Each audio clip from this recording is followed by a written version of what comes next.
Provérbios capítulo 23, versos 15 e 16, que diz o seguinte: Filho meu, se o teu coração for sábio, alegrar-se-á o meu coração, sim, o meu próprio, e exultarão as minhas entranhas quando os teus lábios falarem coisas retas. Amém? Por favor, podem tomar seus assentos.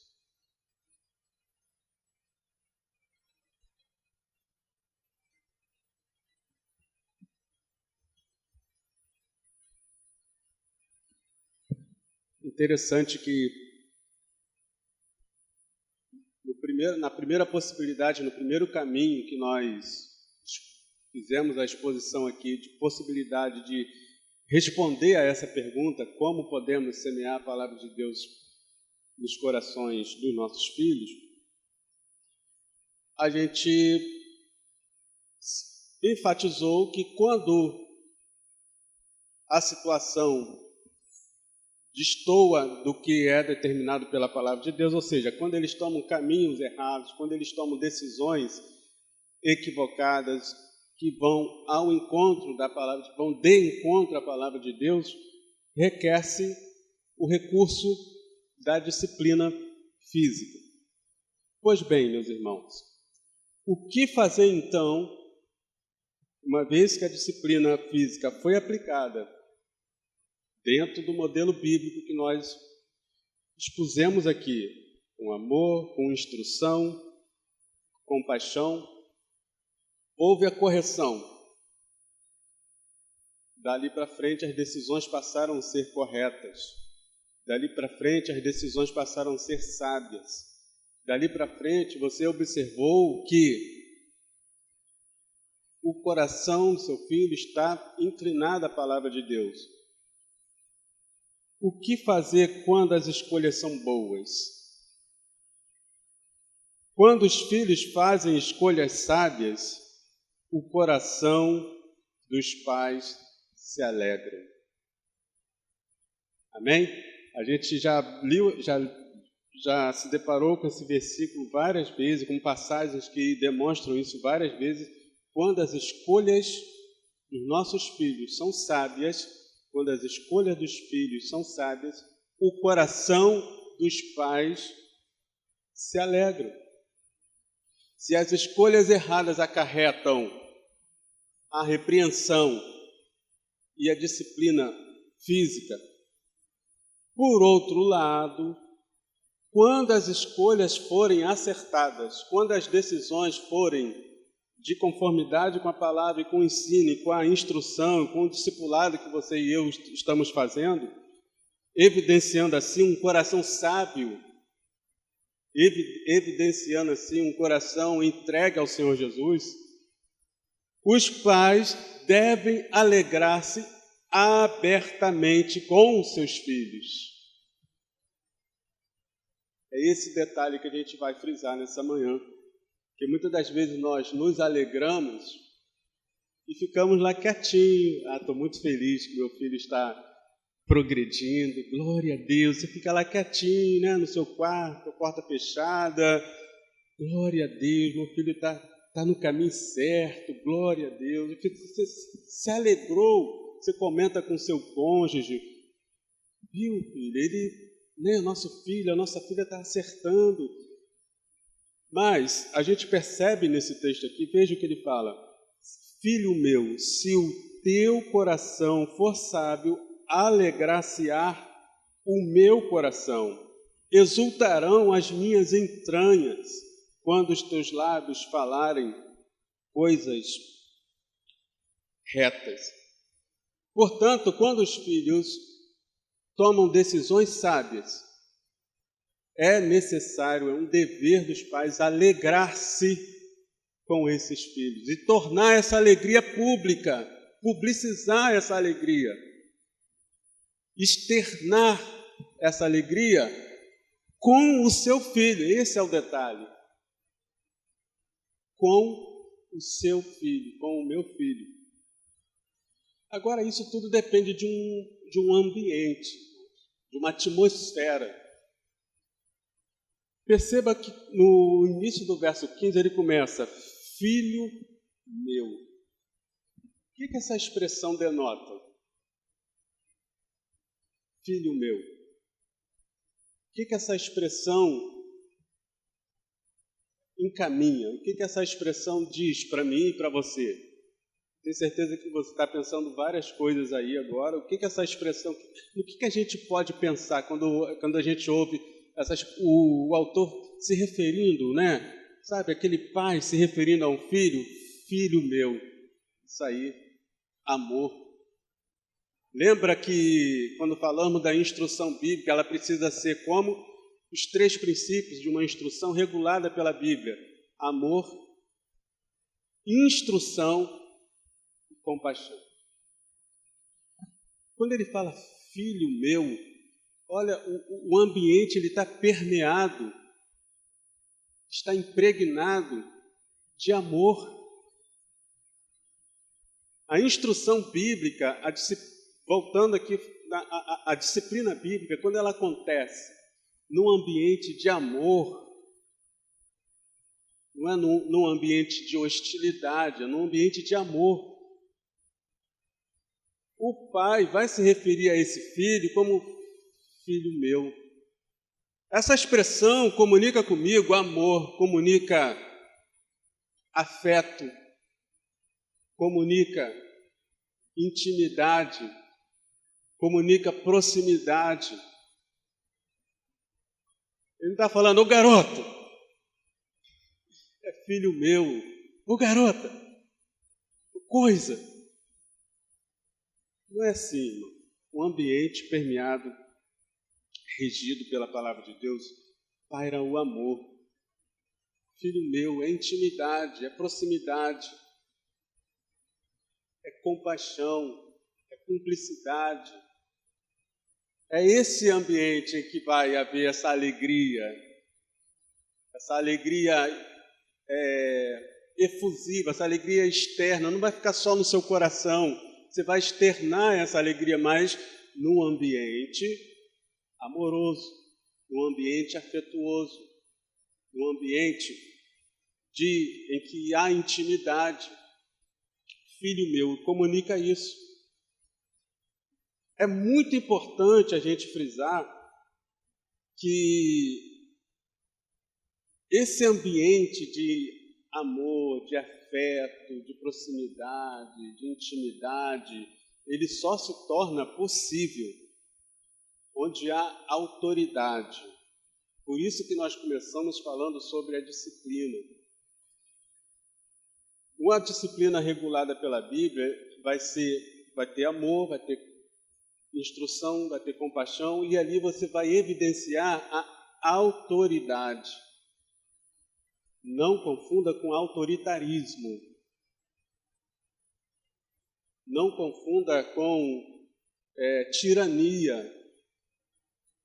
Autoridade.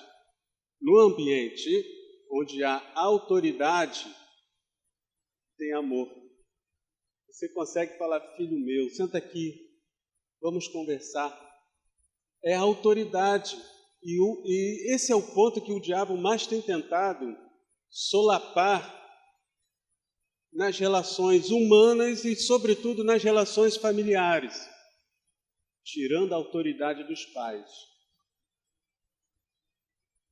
É por isso que hoje a gente tem uma sociedade libertina. Já foi falado isso na aula introdutória, não precisamos repetir. Mas um dos pontos que tem causado isso é a perda de autoridade. Agora, muito dessa perda de autoridade é por falta de sabedoria nossa, em que confundimos autoridade com autoritarismo. No ambiente permeado pelo amor, você exerce autoridade. Ele vai reconhecer ali uma autoridade. Ele vai reconhecer que quem está diante dele não é um ditador, não é um soberano, mas o seu pai e a sua mãe que exerce autoridade sobre ele e que o ama. Então, filho meu, intimidade, amor. Se o teu coração, agora já estou no verso, ainda no verso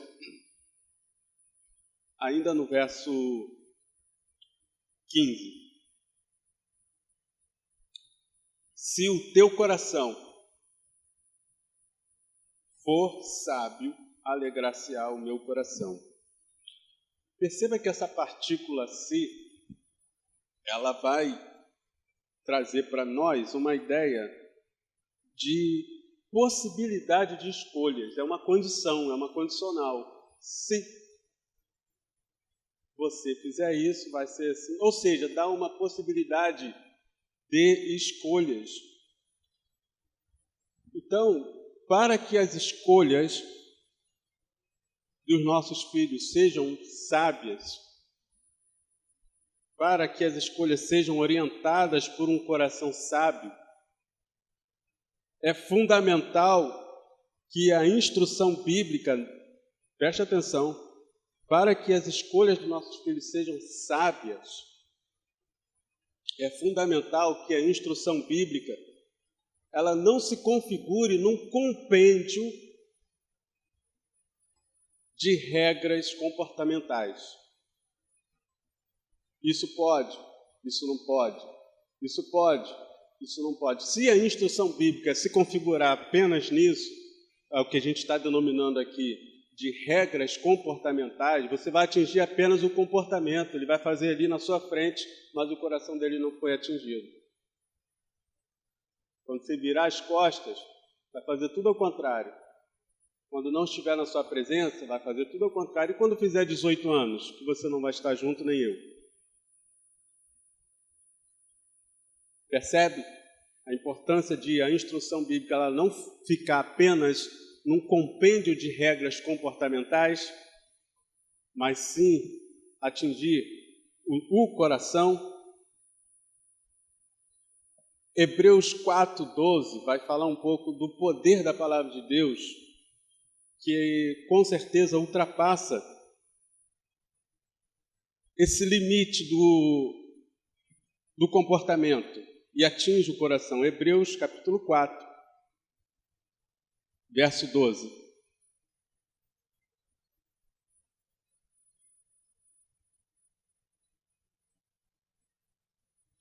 Porque a palavra de Deus é viva e eficaz, e mais penetrante do que a espada, e mais penetrante do que espada alguma de dois gumes, e penetra até a divisão da alma e do espírito, e das juntas e medulas, e é apta para discernir, olha aí, os pensamentos e as intenções do coração.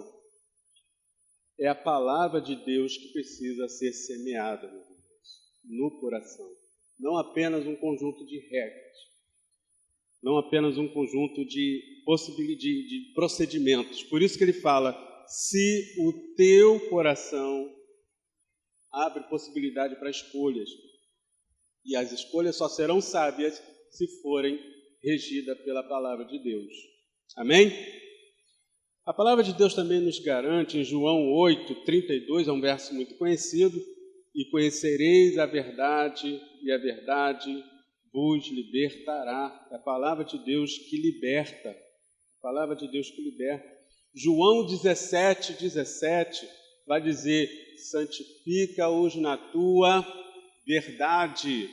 A tua palavra é a verdade, é a palavra de Deus que nos santifica, a palavra de Deus que traz purificação, por isso que precisa ser regida pela palavra. Prosseguindo aqui no verso que nós estamos, na passagem que nós estamos meditando. Alegrar-se-á, estou falando aqui na parte B do verso 15. Alegrar-se-á o meu coração. Sim, o meu coração. Alegrar-se abertamente, como nós já falamos aqui. Não ficar apenas no secreto, sabe? No seu pensamento. Como que eu estou feliz. Mas alegrar-se abertamente. externar essa alegria, comemorar com o seu filho. Dizer para ele que você ficou feliz com o acerto dele. Dizer para ele e para ela que como que aquela decisão que ele tomou trouxe alegria para o seu coração. Alegrar-se com o seu filho, alegrar-se verdadeiramente, não apenas algo assim, aquele tapinha nas costas, isso aí, parabéns, aquele tapinha nas costas, não, alegrar-se verdadeiramente, alegrar-se do fundo do coração. A gente percebe essa postura, ainda que não seja num contexto familiar, mas o apóstolo João, ele tratou os seus discípulos como filho, lembra? Que filhinhos. Ele lidava com os seus discípulos, trazia essa imagem de um relacionamento de pai e filho. Segundo João, no versículo 4, o apóstolo João ele vai externar isso. Segundo João, no verso 4.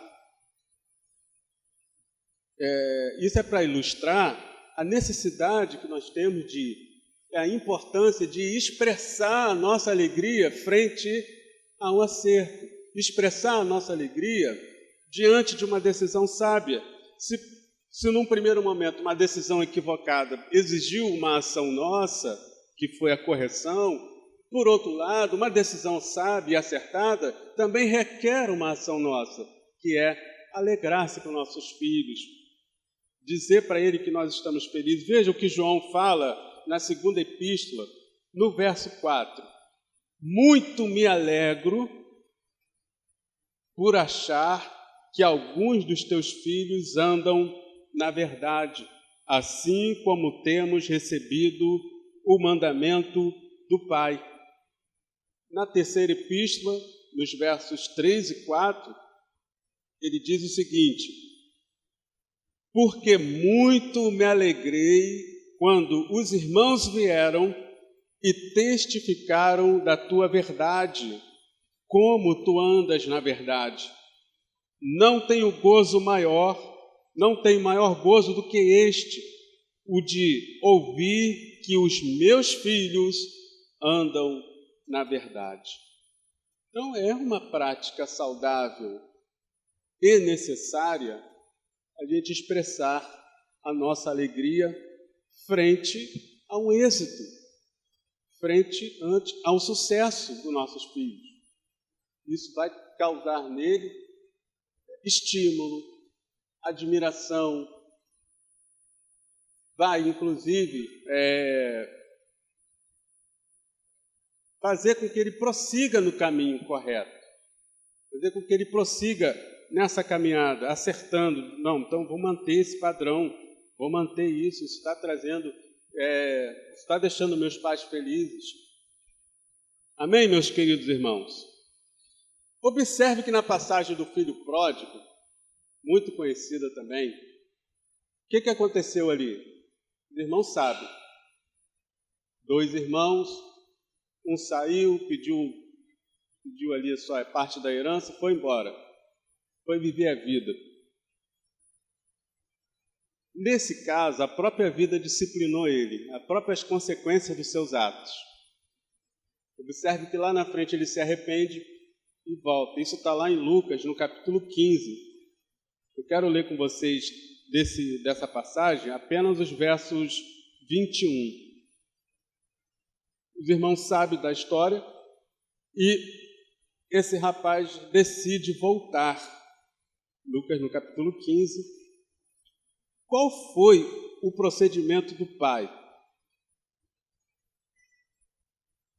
Qual foi o procedimento do pai, nesse caso aqui? Lucas 15, no verso... Vamos lá, no 20. E levantando-se, isso o rapaz voltando, né? Levantando-se, foi para o seu pai, e quando ainda estava longe, viu seu pai. E se moveu de íntima compaixão, e correndo lançou-se-lhe ao pescoço e o beijou. E o filho disse: Pai, pequei contra o céu e perante ti, e já não sou digno de ser chamado teu filho. Houve arrependimento. No caso aqui, o filho se arrependeu e voltou. Quando nós falamos lá atrás a respeito da instrução, ela deve ser, no ato da disciplina, ela deve ser aplicada, deve ser exercida para que o filho entenda o que está acontecendo e a palavra de Deus seja ministrada em seu coração e haja arrependimento. Nesse caso aqui também houve arrependimento, ele voltou para casa e disse, aí o pai, e ele falando, mas o pai disse aos seus servos, trazei depressa a melhor roupa e vesti-lo e ponde-lhe um anel na mão e sandália nos pés e trazei o bezerro cevado e matai-o e comamos e alegremo-nos. Porque este meu filho estava morto e reviveu, tinha-se perdido e foi achado, e começaram a alegrar-se. Perceba que o pai deu uma festa. O pai se alegrou com a decisão sábia do seu filho, de ter voltado, de ter retornado. No verso 32, ele vai dizer ainda, aí já conversando com seu filho, o mais velho, né, que ficou ali enciumado, entrou numa crise. Aí ele falando, mas era justo alegrarmos-nos e folgarmos, porque este teu irmão estava morto e reviveu, e tinha se perdido e achou-se. O pai externou essa alegria, deu uma festa com a decisão sábia do teu filho de ter voltado. É importante a gente seguir, ter esse procedimento. Exultar, irmãos, voltando lá ao texto de Provérbios, exultar, ele traz a ideia de uma alegria aberta, de uma festa. Não é aquele sorrisinho amarelo que às vezes, né? Uma festa, a pessoa fica feliz, externa sua alegria, ela canta louvores, ela dá um culto de ação de graças. Estamos exultantes no Senhor, estamos felizes, estamos alegres. A exultação é uma alegria, ela é um ato de alegrar-se abertamente, ao manifestar essa alegria. É o que a gente vem defendendo desde o início da fala. Aí ele fala, voltamos lá ao Provérbios, no verso 15. Exultação já está no 16. E exultarão, ou seja, uma alegria aberta. Sabe? É você externar essa alegria. Exultarão as minhas entranhas, quando os teus lábios falarem coisas retas. Interessante que no original ele vai trazer rins, essa expressão aqui, entranhas. Ele vai trazer a expressão rins. Estranho isso, né? Alegrarão os meus rins. E a King James traz isso, a 1611, não a atualizada. Ela traz exatamente isso, ó. Sim, meus rins se regozijarão quando teus lábios falarem coisas retas. Mas que negócio é esse de rins se alegrar? Nunca vi isso. Como é que pode?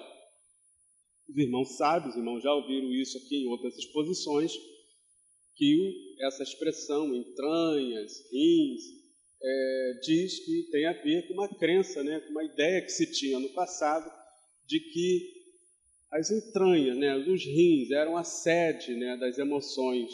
Então, dali que partiam, né, os sentimentos mais profundos. Então, eles criam nisso. Talvez seja por causa desse friozinho na barriga, né, que a gente sente quando a gente está nervoso e tudo. Às vezes ocasiona até situações inusitadas, né, da desarranjo. Então, talvez seja por isso. A pessoa sente aquele aperto na barriga quando está com medo. Né? A gente fica, né, dá um incômodozinho realmente aqui nessa região abdominal. Então, eles criam que os rins, ali que era a sede das emoções. Então, os textos são mais fiéis aos originais, vão trazer essas expressões, ou entranhas, né, que tem a ver com essa questão aqui intestinal, ou até mesmo literalmente a palavra rins, conforme acontece com a King James na versão 1611, né? Então havia essa crença, ou seja, os sentimentos mais profundos. Ele não está falando de uma alegria aleatória, ele está falando de um sentimento profundo, um sentimento íntimo.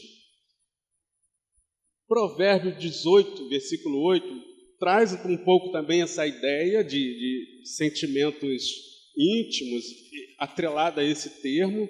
Provérbio 18, no verso 8. Ele vai dizer o seguinte, aí está falando do intrigante. As palavras do intrigante são como feridas. Elas descem ao profundo, elas descem ao íntimo do ventre. Elas descem ao íntimo do ventre. Literalmente, né, se for pegar ali a expressão mais literal, seria a câmara profunda do ventre. Percebe como é essa versão, a ACF, a King James Fiel, 1611, Almeida Revista Corrigida, elas têm realmente uma proximidade com os textos originais? São mais fiéis aos textos originais? Nesse caso aqui, o autor está querendo dizer que o intrigante, aquele que causa intriga, ele vai contaminar tanto o pensamento da pessoa e vai envenenar o coração daquele a quem ele está ali causando intriga. Está vendo? Fulano falou de você. Fulano disse isso de você. Isso contamina o coração da pessoa. Isso traz contaminação. É isso que ele está dizendo. Então, vai contaminar, quando ele fala aqui, o íntimo do ventre, vai contaminar o coração, aquele a quem o intrigante, aquele causador de intriga tem acesso. Veja comigo também no Salmo 73, no verso 21. Salmo 73. É interessante a gente abrir esse parênteses aqui para falar sobre essa questão do ventre, que a gente às vezes lida com esses termos e fica na dúvida realmente. Como é que negócio é esse de entranha, de ventre? A expressão é essa. Salmo 73, no verso... Deixa eu me localizar aqui. 21. Assim o meu coração se azedou e sinto picadas nas minhas entranhas. King James vai trazer aqui também, no lugar de minhas entranhas, nos meus rins. O salmista falando, né, que sente, tamanha era a amargura dele, né, que ele sentia o seu coração azedo e como se tivesse sentido picadas nas suas entranhas, né, ou na King James nos seus rins. Ou seja, ele estava profundamente consternado, profundamente entristecido. Filipenses também vai falar disso, né? Paulo vai falar disso escrevendo aos Filipenses, no capítulo 2, no verso 1. Filipenses 2:1.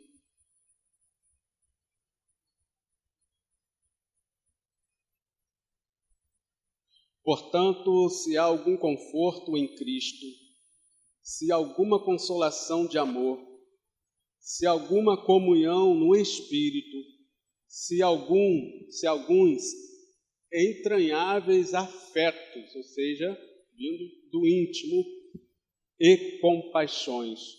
Então, essas expressões têm a ver com sentimentos profundos. Agora, é muito importante a gente, além de se alegrar com nossos filhos, expressar essa alegria, expressar a nossa satisfação. É importante que a gente atente para o fato de que o próprio Jesus seguiu esse exemplo. O próprio Jesus expressou isso. Eu sei que num primeiro momento você pode me perguntar, mas irmão Ailton, será que a gente, ao fazer isso, ao expressar a nossa alegria, diante do acerto do meu filho, da minha filha, será que eu não vou estar fomentando nele um orgulho? Às vezes nós, pais, ficamos receosos de elogiar nossos filhos, de dar um parabéns, de se alegrar com ele quando ele acerta, com esse receio. Será que eu não vou estar fomentando ali um orgulho? Será que ele não vai ficar orgulhoso, vaidoso, soberbo? Aí a gente parte do princípio seguinte: se nós estamos discipulando nossos filhos e formando neles o caráter de Cristo, qual é o caráter de Cristo dentre tantos aspectos? A humildade, amém? Se nós estamos fazendo isso, estamos fazendo o dever de casa, quando ele receber um elogio, quando ele perceber que você se alegrou com a atitude certa dele, o que ele já vai ter aprendido? A Deus toda a glória. Já vai ser natural da parte dele. É bom a gente frisar que isso não é, irmão, sabe, um mantra para a gente ficar repetindo. É de fato um sentimento, uma verdade, uma constatação de que toda honra seja dada ao nome do nosso Senhor. Então, se nós somos e estamos forjando o caráter de Cristo nos nossos filhos, quando ele receber essa palavra, quando ele sentir que meu pai ficou feliz e ele externou isso, glória a Deus, glória a Deus. E se você perceber que ele não deu glória a Deus, para na hora, não é por mérito seu, não. Isso a gente vai falar mais lá na frente. Não é por mérito seu, o mérito é do Senhor. A Deus toda a glória. Amém? O caráter de Cristo é um caráter humilde. O discipulado vai fazer isso. O discipulado vai gerar isso no seu filho. Então, não tem esse receio, não, mas se eu me alegrar com meu filho, ele vai ficar orgulhoso, a não ser que ele não esteja sendo discipulado, a não ser que o caráter de Cristo não esteja sendo formado. Aí corre-se esse risco. Amém? Então, esse receio, ele acaba se esvaziando quando a gente compreende de que nós estamos formando o caráter de Cristo. Então, ele vai transferir para o Senhor Jesus toda a honra, toda a glória e todo o louvor. Então, não tem esse receio. O Senhor Jesus, quando ensinando ali a respeito sobre o que acontecerá no final, quando ele fala ali dos servos fiéis, lembram? Está lá em Mateus 25. Abra comigo, por favor. Mateus 25.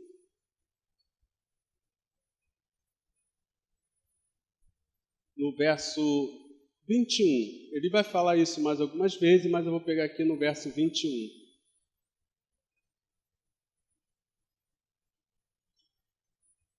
Falando ali da parábola dos talentos, aí no verso 21 ele vai falar, né? Depois que tem todo aquele desfecho, e o seu senhor lhe disse: bem está, servo bom e fiel, sobre o pouco foste fiel, sobre muito te colocarei, entra no gozo do teu Senhor. O que aconteceu aqui? Não só o reconhecimento do acerto, muito bem, servo bom e fiel, mas também, inclusive, teve a recompensa. Entra no gozo do teu Senhor. O próprio Jesus vai falar isso mais à frente, nas cartas da Ásia, né, ali no Apocalipse: ser fiel até a morte e dar-te-ei a coroa da vida. Então, existe essa realidade da recompensa. Existe essa realidade da pessoa, do próprio Senhor Jesus, recompensar a sua igreja, os que andam em fidelidade. Muito bem, servo bom e fiel. Jesus externou isso. Ainda seguindo os ensinamentos de Jesus, ainda aqui no livro de Mateus, volte um pouquinho as páginas comigo, no capítulo 6.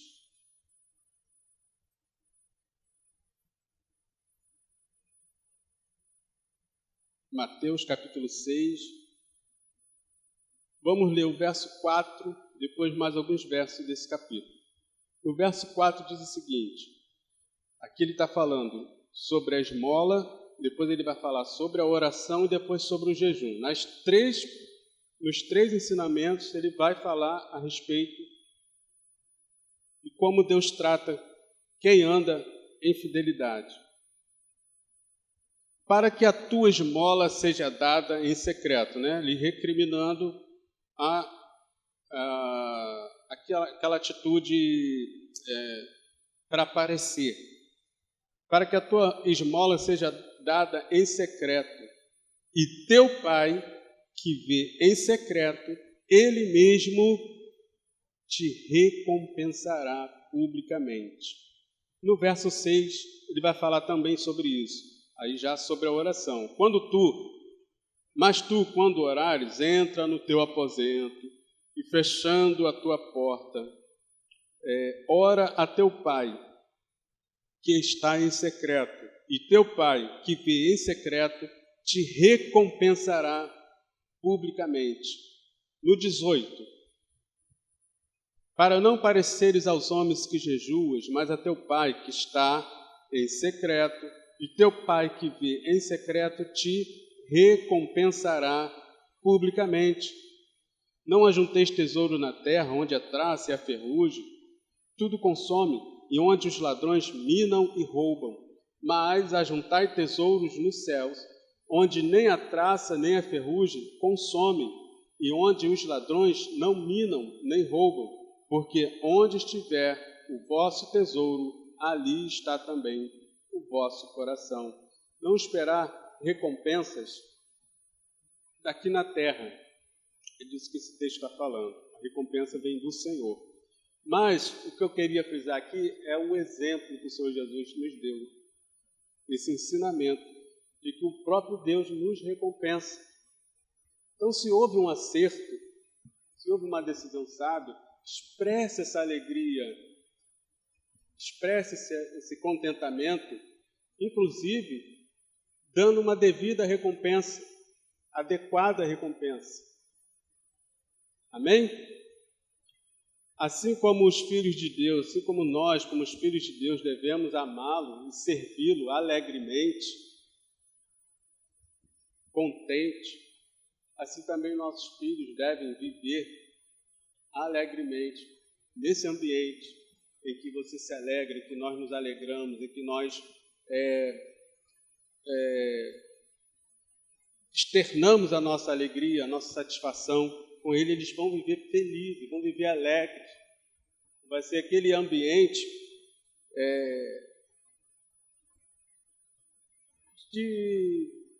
digamos assim, de tristeza, de luto, sabe, de confusão, mas um ambiente de alegria, um ambiente onde há essa harmonia, onde há essa paz.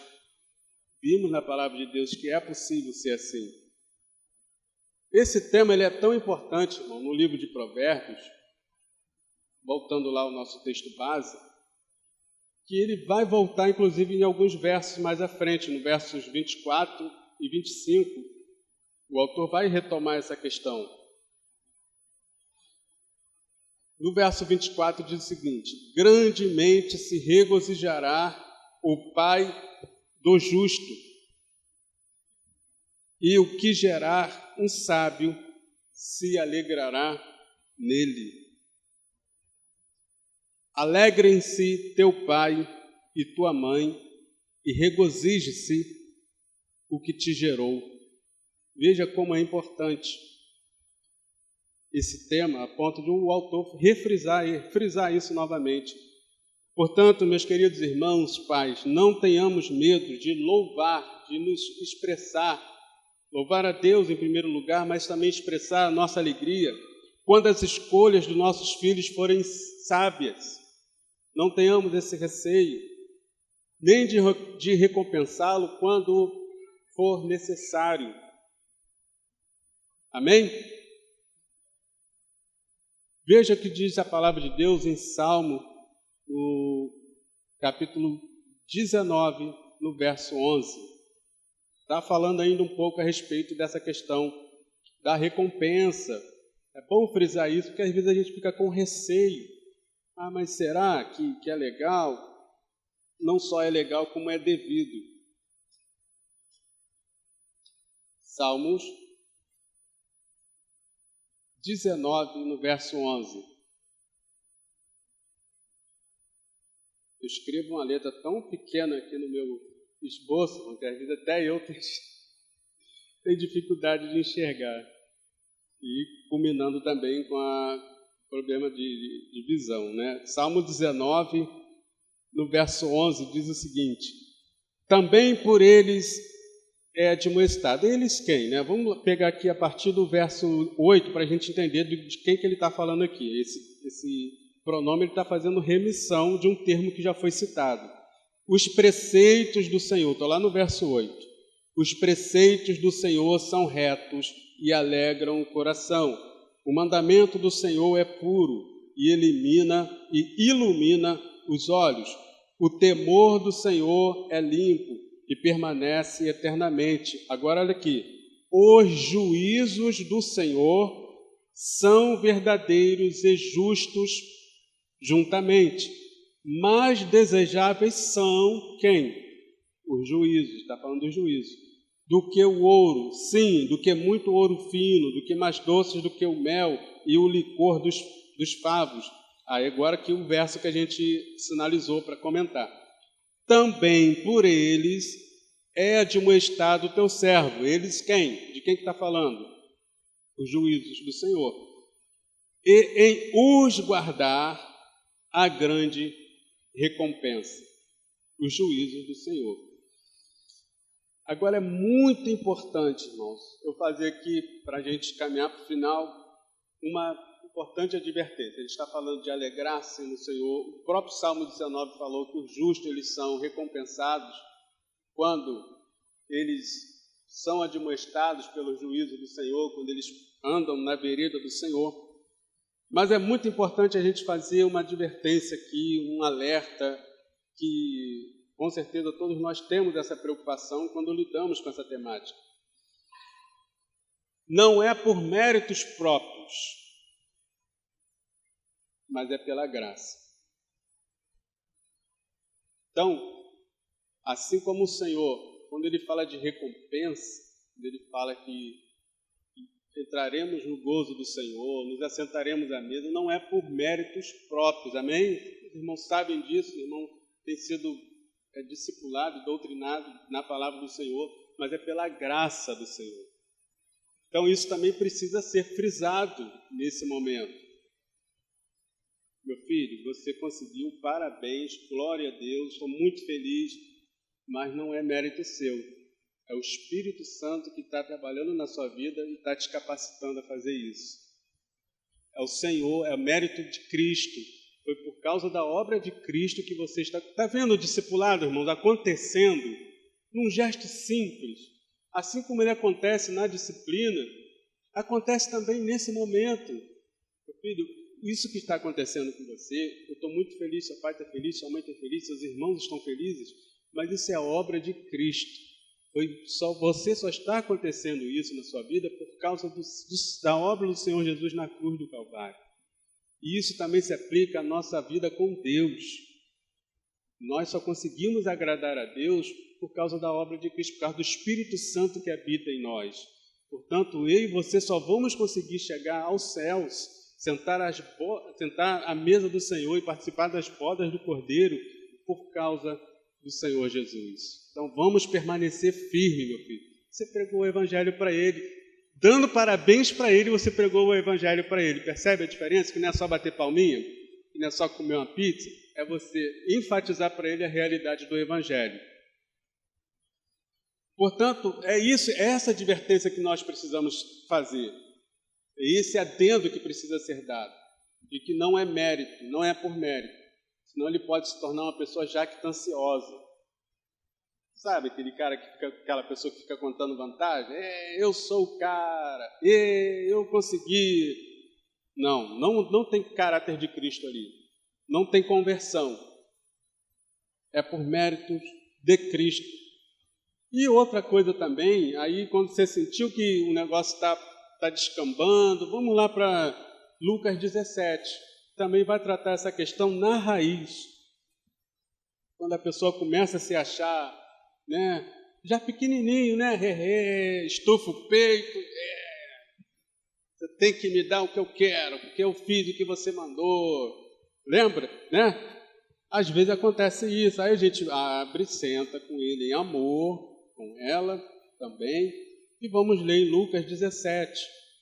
E olha só, abra sua Bíblia comigo aí, em Lucas 17, e vamos ver uma situação aqui muito importante. Eu preciso te dar essa advertência.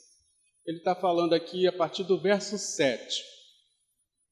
E qual de vós terá um servo lavrando ou apacentando, a quem, vindo ele do campo, logo dirá: chega e assenta-te à mesa, e não lhe diga antes: prepara-me a ceia e cinge-te e serve-me, até que tenha comido e bebido, e depois comerás e beberás tu. Porventura, dá graças a tal servo porque fez o que lhe foi mandado? Creio que não é prudente. Assim também vai. E Jesus já direciona para os discípulos e a nós. Assim também vós, quando fizerdes tudo o que vos mando, tudo o que vos for mandado, dizeis: somos servos inúteis, porque fizemos somente o que devíamos fazer. É enfatizar para ele que quando ele faz o acerto, quando ele obedece, quando ele toma uma decisão sábia, não é mérito dele, não é coisa extraordinária que ele está fazendo, nada disso. Ele não está fazendo mais do que a sua obrigação. Ainda que a gente se alegre, ainda que a gente comemore junto, e ainda que a gente expresse isso abertamente, mas é importante frisar: você não fez mais do que a sua obrigação. Diga: eu sou servo inútil, porque eu só fiz o que me foi mandado. Eu só me fiz o que foi delegado. Não devemos fazer nada esperando elogio. Isso vale para nós. Por isso que lembra que no Provérbio 23, lá no verso 12, ele começa falando com os pais. Aplica o teu coração. Tá? Ali é os pais. Está tratando primeiro com o pai e depois ele começa a falar da relação do pai com o filho. Não retire, para. Então, o que ele vai falar? Não devemos fazer nada esperando elogios, mas devemos servir a Deus por amor. Amém? Lembrando que quando nós guardamos, ou seja, praticamos os mandamentos do Senhor, é um sinal de que nós o amamos. Jesus falou: aquele que guarda os meus mandamentos, este é o que me ama. Portanto, meus amados irmãos, como pais, nós não estamos simplesmente tentando controlar o comportamento dos nossos filhos por meio de regras comportamentais.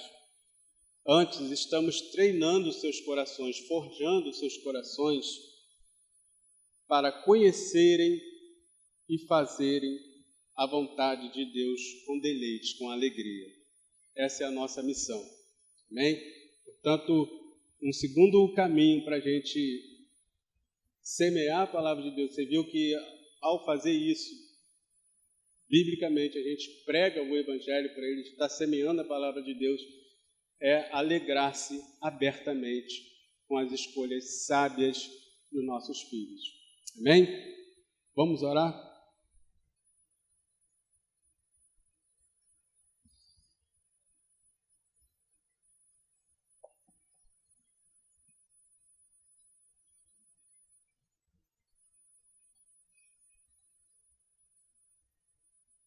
Senhor, nós te agradecemos, ó Deus, por essa ministração, ó Deus, por essa instrução.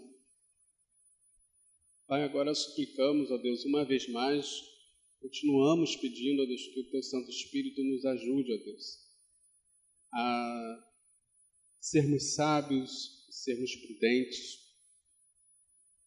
E, ó Deus, a semear a palavra do Senhor, meu Pai, nos corações dos nossos filhos, inclusive, ó Deus, reconhecendo quando eles acertam, ó Pai. expressando a nossa alegria, ó Deus, com o progresso deles, com o crescimento deles, ó Deus. Gerando assim um ambiente permeado pelo amor, pela intimidade, pela alegria. Nos ajude, ó Deus, nos fortaleça, Senhor. A que venhamos a seguir, ó Deus, e formar o caráter de Cristo, ó Pai amado, nos nossos filhos, a que eles andem em humildade, ó Deus. Ainda que se deparem, ó Deus, com situações de êxito, situações de elogios, mas que eles entendam e percebam que toda honra, que toda glória e todo louvor seja dado ao Senhor. Por isso nós te rogamos nessa manhã, Senhor, nos ajude. Se há algum de nós, ó Pai amado, que temos essa dificuldade, ó Deus, de expressar a nossa alegria com nossos filhos, ó Deus, que o Senhor venha estar desfazendo essas barreiras, ó Pai. Venha estar jogando por terra, ó Deus amado, toda a dificuldade que temos de expressar a nossa alegria com o progresso, com o crescimento, com as decisões sábias dos nossos filhos. Em nome de Jesus.